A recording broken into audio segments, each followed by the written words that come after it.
आज हम मौजूद हैं सिकोपुर सेक्टर 78 उरुस्वती म्यूजियम में। और उरुस्वती म्यूजियम की जो विशेषता है वो ये है कि सबसे बड़ी उपलब्धि तो ये है कि इसकी जो संचालिका है IAS अफसर रही है श्रीमती कोमल आनंद जी। और आपको बता दें कि एक बार दिखा दो, ये 7.5 एकड़ में स्थित है उरुस्वती म्यूजियम जो है सिकोपुर सेक्टर 78 में। और 7.5 एकड़ के अंदर इसकी जो व्याधि है यानी इसकी जो परिधि है, एक बार पूरा दिखाओ जरा इधर। ये जो म्यूजियम है ये आप देख रहे हैं, ये 3 एकड़ में है।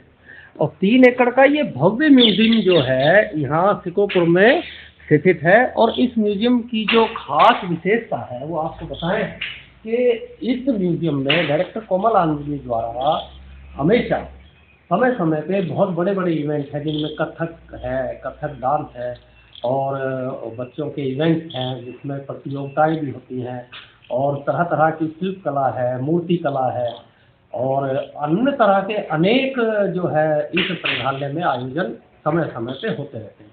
आज जो एग्जीबिशन हमने बताया आपको, एक बार दिखाओ जरा इधर।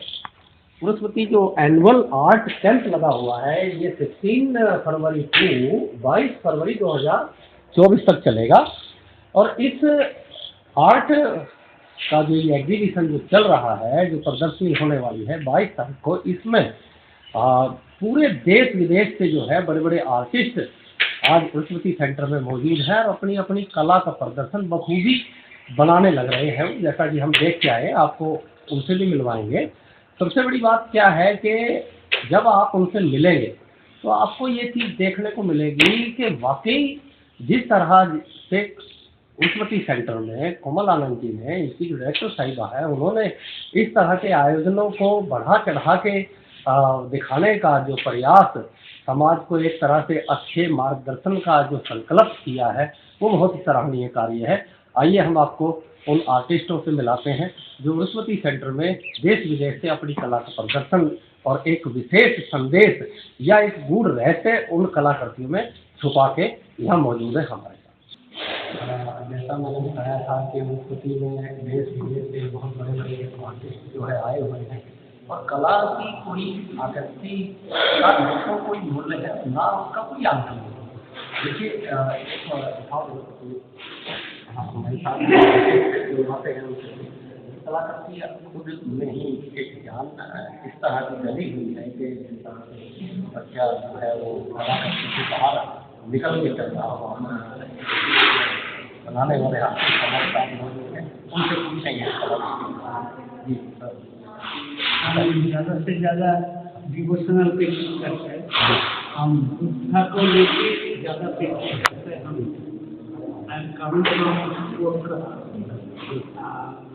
करीब 30 साल से यही काम करते हैं। तो हम नेशनल लेवल का जो कैंप हो रहा है उसमें शामिल हुआ, हमको बहुत अच्छा लगा। और आपको ये काम देखने से अच्छा लगेगा तो हम खुश हो जाएंगे। इसी कार्यक्रम में उरुस्वती में मैंने बताया कि देश विदेश के बहुत बड़े आर्टिस्ट ये अयोध्या के मंदिर की तस्वीर भगवान रामचंद्र जी बताया गया है। जैसा हमारे साथ मौजूद है आपके साथ जो तस्वीर साक्षात हो रही है, भगवान राम का जो स्वयंवर के बाद अपने घर में जाने की तैयारी कर रहे हैं। पीछे से जो है छत्र चामर या छत्र, बहुत बड़ा छत्र, एक दासी ये सीता माता के लगाया हुआ है। सर से बात आइए, नमस्कार। आइए, नमस्कार। ये इधर हम आया हूँ पेंटिंग करने के लिए। अभी बहुत अदृष्ट मेरा तो ये श्री रामचंद्र पेंटिंग बनाने के लिए मेरा बहुत अदृष्ट हो रहा है। इसीलिए राम अयोध्या का वो जनकपुरी से अयोध्या को शादी करके लेके जा रहा है। वो टाइम में विष्णु ईश्वर ब्रह्मा त्रिमूर्त उनको स्वागत करता है, बहुत जाता है। ये पेंटिंग हम विथ माय वाइफ, मैं दोनों हमारा है कि दुर्गा माँ का रूप है तो यही बताएंगे मैडम जी कि माता कहीं पुत्र है या आशीर्वाद भी प्रसाद हम मिलना चाहेंगे बात करेंगे जी। मेरा नाम मधु कुमार है। नमस्कार सभी को। और मुझे बहुत अच्छा लग रहा है यहाँ पर वर्कशॉप करते हुए। मैं कनाडा में रहती हूँ और मैं यहाँ पे 4 महीने से आई हूँ और मुझे बहुत अच्छी अपॉर्चुनिटी है मिली। और कनाडा में मैं जो आर्ट करती हूँ मैं करती हूँ स्टोरीज ऑफ इमिग्रेंट वुमेन। तो मैं वहाँ पे शोज करती हूँ। तो पर वो बहुत ज़्यादा वो कमर्शियल आर्ट नहीं है। तो इस बार मैं इस वर्कशॉप में मैं ये सोच रही थी कि मैं कुछ डिफरेंट करूँ, अलग से करूँ और जो कनेडियन ऑडियंस है उनको कुछ और दूसरी भी चीज़ें दूँ other than stories of immigrant women जो मैं करती रहूँगी। पर उसके अलावा कमर्शियल आर्ट करने के लिए कि मैं क्या करूँ। और इंडिया में क्योंकि बहुत सारे कलर्स हैं, बहुत सारी स्टोरीज हैं और फोक आर्ट बड़ी अच्छी है। तो मैं वो सोच के मैं सोची थी कि वो मैं रिसर्च करूँ इस वर्कशॉप पे कि मैं क्या करूँ और अपने आप को भी मैं इस स्टोरी में डालना चाहती हूँ। तो उतना रिसर्च मैं नहीं कर पाई हूँ, बस थोड़ा बहुत ही कर पाई हूँ क्योंकि इतने अच्छे आर्टिस्ट हैं आसपास से आए हैं और एक संदेश यहाँ की जनता को तो मिलेगा ही आपकी कलाकृति से, और विदेशों में भी आपकी कलाकृति जिस तरह आपने बताया कनाडा जाएगी, ये तस्वीर को जब वहाँ के लोग देखेंगे तो भारत की जो संस्कृति आपने माता का जो रूप बड़ी कलाकृति में निखेर के सामने ला रहे हैं, तो हमारी भी आपको बहुत बहुत शुभकामनाएं हैं। तो और कोई संदेश नहीं, तो मैं यही आपको बताना चाहूँगी कि ये जो मैं चित्र बना रही हूँ थॉट प्रोसेस है जो मैंने करा नहीं है, तो ये थॉट चल रहा है कि क्योंकि मैं एक बेटी हूँ, एक बहन हूँ, एक माँ हूँ और अब बच्चे बड़े हो गए हैं, तो फिर जो वो नर्चरिंग नेचर होती है एक माँ की वो चलती रहती है। तो बच्चे तो अपने अपने घरों में चले गए हैं, अपने अपने सिटीज़ में हैं, लेकिन मेरे को लगता है कि वो जो मेरी नेचर नर्चरिंग है ना वो बहुत ज़्यादा बरकरार है। तो मैं हर कोई मेरे को लगता है मेरा बच्चा है या बेटी है, तो वो तो मैं और एक औरत की ये कहानी है, सिर्फ अपनी कहानी है। तो मैंने इसमें अपने आप को मेरे नीचे बांधा, तो ये माता है लेकिन माता नहीं है। तो मैं ये प्रोजेक्ट बता रही हूँ इसमें कि हम जो हर कोई औरत है वो बहुत सारे काम कर रही है ना, बच्चों को भी संभाल रही है, माँ बाप को भी संभाल रही है, सारे जितने भी हमारे किरदार है वो हम निभाते और बिना उससे, और उसके बावजूद भी हम इंजॉय भी कर रहे हैं, डांस भी कर रहे हैं, ज़िंदगी को भी इंजॉय कर रहे हैं। तो वो सब मैं दिखा रही थी और मेरे को जो भी हमारे गाने हैं या हम सबकी पूजा करते हैं, हम हिंदुस्तान की लाइफ सब हमारे लिए बहुत इम्पोर्टेंट है। तो मैं सब वो सब मैंने क्विक पेंटिंग करी, सारे पेंटिंग कर मेरे को लगा कि चलो ठीक है मैं अपने रिसर्च को सही में रखती तो हम पेंट करेंगे। तो बस यही कर जैसा कि हम भी एक बात आपको बता दें कि कितनी अच्छी भावनाएं विदेश से आने के बाद भी इनके मैडम के हृदय में छुपी हुई है। और सबसे बड़ी उपलब्धि की बात क्या है कि अध्यात्मिक से इन्होंने टेक्निक को जोड़ा है, और हमारा जो सूत्र है वो भी यही है कि आध्यात्मिक से जब टेक्निक कहीं भी होता है तो हर समय ही होता है। और उरुस्वती को खुद ही एक नाम ऐसा है कि अंधकार से एक प्रकाश का बिंदु उजाले की तरफ जा रहा है। तो आपकी भावनाओं को हम समझते हैं और सम्मान करें कि आपकी जो कलाकृति जब ये बनकर तैयार होगी तो हर वो देखने वाला व्यक्ति आपको और आपके नजरिए से इस बनी हुई तस्वीर को सभी बेटियों में माता एक रूप देखें। थैंक यू सो मच, बहुत बहुत शुक्रिया। हमने भी आर्टिस्ट उसकी सेंटर में मैंने बताया था कि सेंटर में हम मौजूद हैं, जहाँ 22 फरवरी तक जो है कला प्रदर्शनी चल रही है। और मैंने बताया था कि देश विदेश से बड़े बड़े जो है नॉर्मलिस्ट आर्टिस्ट यहाँ आए हुए हैं। और सबसे बड़ी खुशी की बात यह है कि विदेशों के साथ साथ हमारे गुड़गांवा कला केंद्र से भी जो मैडम हमारे साथ मौजूद हैं, जिनकी प्रदर्शनियाँ हम गुड़गांवा के अन्य स्कूलों में भी प्रदर्शनियों में देखने को हमें मिलती हैं, उनसे भी उनकी कलाकृतियों के बारे में जानेंगे हम। नमस्कार।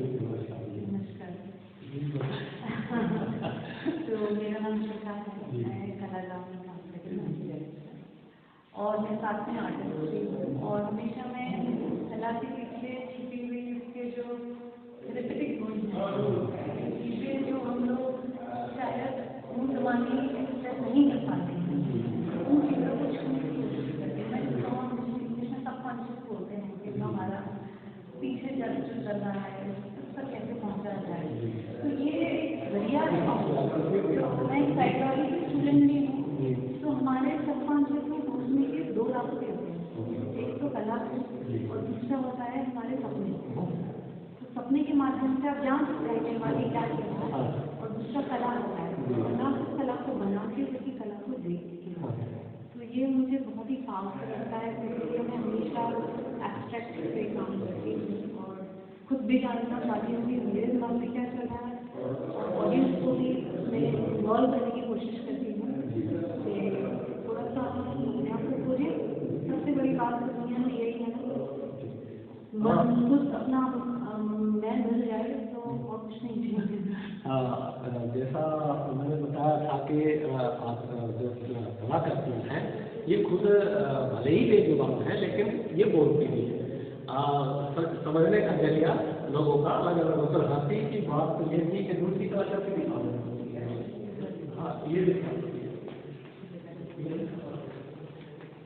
हंसने का जो हमारा उद्देश्य रहा मैडम के साथ वो ये रहा कि इस कलाकृति में मैडम जी से जितने भी यहाँ इस कलाकृति को देखने के लिए आए हैं, दर्शक जो आए हैं, हमने भी तरह तरह की बात इस कलाकृति को लेके बताई, तो अलग अलग नज़रियों से इसको लोगों ने फिल्माया है, आप अपने ढंग से बताया है। और जो हंसी की बात थी वो ये है कि खुद कलाकृति बनाने वाली हमारे साथ है, जो चीज़ें बताई गई वो इनके भी जहन में से या इनके भी दिलो दिमाग में वो नई बात है कि भाई वाकई क्या इस कलाकृति में वो चीज़ उन लोगों को दिखाई दी जो मुझे नहीं दिखाई दी। इनका उद्देश्य भलाई ही इस कलाकृति को लेके जो भी रहा हो, लेकिन जब दर्शक कलाकृति को देखता है, कलाकृति में नज़र जमाता है, नज़दीक से देखने का नज़रिया कुछ है, दूर से देखने का नज़रिया कुछ है। हमारे साथ भी अन्य लोग भी आए, उन्होंने भी सबने अलग अलग कलाकृति को देख के एक रूप दिया और जैसा जैसा रूपांतर उन लोगों ने दिया वैसा वैसा रूपांतर कलाकृति बनाने वाली जो हमारे साथ मैडम जी मौजूद है गुड़गांवा से, उनके लिए भी एक नया अनुभव रहा है। बहुत बहुत शुक्रिया जी। एक बात और मैं कहना चाहूँगी कि जैसे आप लोगों ने कलाकृति को आज देखा, मैंने आज देखा है, अगर मैं इसको एक महीने बाद तो शायद आपको कुछ और ना चलाएगा। तो ये इस तरह की गतिविधियाँ कैसे आप सपने में बना के लाती है या जो है प्रत्यक्ष बनाती है? मैं साइकोलॉजिस्ट भी हूँ, आर्ट करती हूँ, तो मैं अपनी कला बहुत बहुत धन्यवाद। हम तो हमारा तो स्वामी मानेश्वर के उद्देश्य से, हमारा सहयोग से हमारा यही कहना है कि एक तरह की कलाकृतियाँ जो है आपके सानिध्य में संदेश, एक जागरूकता जो है देश के प्रति, समाज के प्रति और हमारे जो संस्कार हैं उनके प्रति या लोगों के प्रति, भाई बहन के प्रति एक भावनाएं व्यक्त करने का जो कलाकृति के माध्यम से हम उस रूपरेखा तक पहुँचते हैं वो बहुत ही सराहनीय है। और इन छुपी हुई आकृतियों से उन चीज़ों को निकालना, निखारना, इसके लिए भगवान आपको अंग भी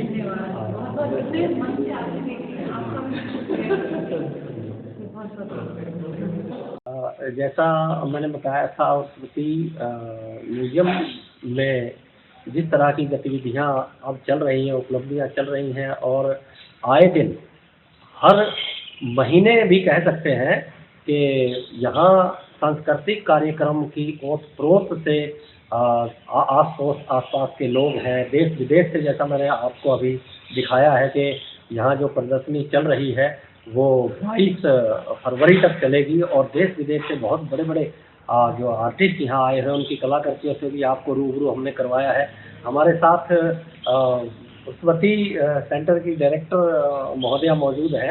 IAS अफसर के कार्यकाल के दौरान अपने देश के प्रति अच्छी अच्छी सेवाएं दे चुकी है। और उसवती हेरिटेज सेंटर की जो खास एक बात है कि मैंने बताया कि 7.5 एकड़ में ये उसवती सेंटर और 3.5 एकड़ में जो म्यूजियम है वो अपने आप में ही एक संग्रहालय है, अपने आप में ही एक दार्शनिक शक्ल है। और अब उपलब्धि मिलने लगी है, लोग बाग जो है विदेशों से भी यहाँ आके अपने अपने मनोरंजन, अपनी अपनी उपलब्धियाँ यहाँ गिनवा रहे हैं। आज हम मैडम श्रीमती कोमल आनंद जी से बात करेंगे जो हमारे साथ मौजूद है। जी मैडम नमस्कार। मैडम किस तरह की जो है उपलब्धि, यहाँ तक इतना बड़ा संग्रहालय आप चला रहे हैं, तो क्या एक संदेश देना चाहेंगे बच्चों को उसके बारे में?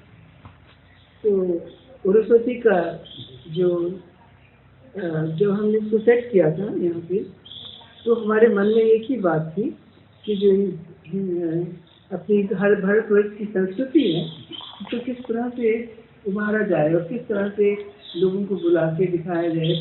खासकर बच्चे जो हैं वो अलग से हो गए हैं और कई अमेरिकन टाइप ऑफ जो उनका कल्चर है उसको उसी को एक्सेप्ट कर रहे हैं। तो उनको रियलिटी जो है, जो हम हैं, जो हम लोग हिंदुस्तानी हैं, भारतवर्ष के हैं वंश के, तो हमारी संस्कृति क्या है तो किस तरह से दिखाया जाए। तो मैंने सोचा कि एक संग्रहालय बनाया जाए जिससे कि हम जो हमारी पुरानी गाथाएं हैं, जो कि कई जो बड़े कुर्बान हुए उनकी और जो और भी कहानियाँ हैं हमारे देश की, वो क्यों ना दिखाई जाए। कहानियों को दिखाना बहुत आसान काम नहीं है क्योंकि ये बताई जाती हैं, जो कि आपकी दादी नानी ये सब बताते हैं। परंतु हमने थोड़ी रिसर्च की और हमने देखा कि कई सालों से 200-300 सालों के पुराने लोगों ने इनकी पेंटिंग भी बना दी। तो हमने वो पेंटिंग उपलब्ध की नेशनल म्यूजियम से, फिर उनको बढ़ाया, कोई डायरामा भी बनाया जो रियल साइज के हैं, ताकि एकदम से उसको देखने में आनंद आए और बच्चे भी समझे, सिर्फ पढ़ने के लिए नहीं, देखने विजुअल भी एक इम्पैक्ट है। तो वो हमने सेट किया था और वो हम लोग करते रहे, पिछले तकरीबन 15-20 साल से कर रहे थे। तो उसके बाद ये हुआ था कि जो बिल्डिंग बनी, हमने एक आर्ट सेंटर के लिए परमिशन दी गवर्नमेंट से और ये परमिशन के बाद ही आर्ट सेंटर पूरा कंप्लीट हुआ। म्यूजियम तो हो गया था, लेकिन आर्ट सेंटर जो था उसमें जो कलाकार हैं उनको किस तरह से उनको उभारा जाए, बाहर निकल के अपनी प्रदर्शनी करें, उनको हम बुलाएं। तो हम इसी में लगे हुए, हर साल हम लोग 2 कैंप कर लेते हैं जिसमें कि हम जो अपकमिंग यंग आर्टिस्ट हैं, जो बड़े प्रॉमिस के हैं और जो अच्छी तरह से सेटल भी हुए हैं, जो माने गए हैं कि बहुत बढ़िया आर्टिस्ट हैं, उन दोनों का मेल रखते हैं ताकि यंग जो हैं वो दूसरों से मिले, उनको सीखे क्या टेक्निक्स है, क्या फिलॉसफी है पेंटिंग की, इसको किस तरह से फॉलो करना है, उनसे सीखेंगे भी। क्योंकि हम हर साल 2 कैंप कर लेते हैं, एक हम ये बसंत की हैं, बसंत पंचमी के हैं, और एक हम शिवरात्रि के हैं। तो इस तरह से चल रहे हैं।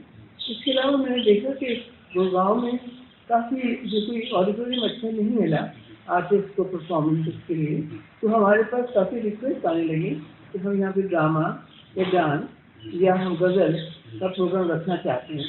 हमारे पास ऑडिटोरियम तो नहीं है, लेकिन जैसे आपने देखा होगा बड़े बड़े वरांडा हैं और उसमें हम लोग अपने ऑडियंस को संभाल सकते हैं। और उसके साथ ही बाग के अंदर लगता है शाम को बैठ के, तो हम लोग इस तरह से काफ़ी सारे डांस के प्रोग्राम हमने लास्ट सेलिब्रेट मंथ से किए और म्यूजिक के प्रोग्राम, गायन भी किया, फिर ड्रामा भी किया और ये सब चल रहा है। भगवान ने हमें कुछ ब्लेस किया, तो हमने जो बाग लगाया था 5-6 साल पहले, तो खूब उधर के उसमें इतना फल आया, हमने खूब बांटा और बच्चों को बुलाया देखने के लिए, और तोड़ने के लिए और ले जाने के लिए और खाने के लिए। बहुत बहुत धन्यवाद मैडम जी। और सबसे बड़ी बात क्या है कि एक उच्च अधिकारी के रूप में और खासकर महिला होने के साथ साथ इस तरह की उपलब्धि उस समय से लेके आज भी समाज के प्रति, अपने देश के प्रति इस तरह की भावना अगर इस तरह के उच्च अधिकारियों में है, तो हमारा ये मानना है कि आने वाली जो पीढ़ी है वो बिल्कुल उच्च कोटि की और उच्च संस्कारी होने में बिल्कुल कतई विलंब नहीं लगेगा। नमस्कार।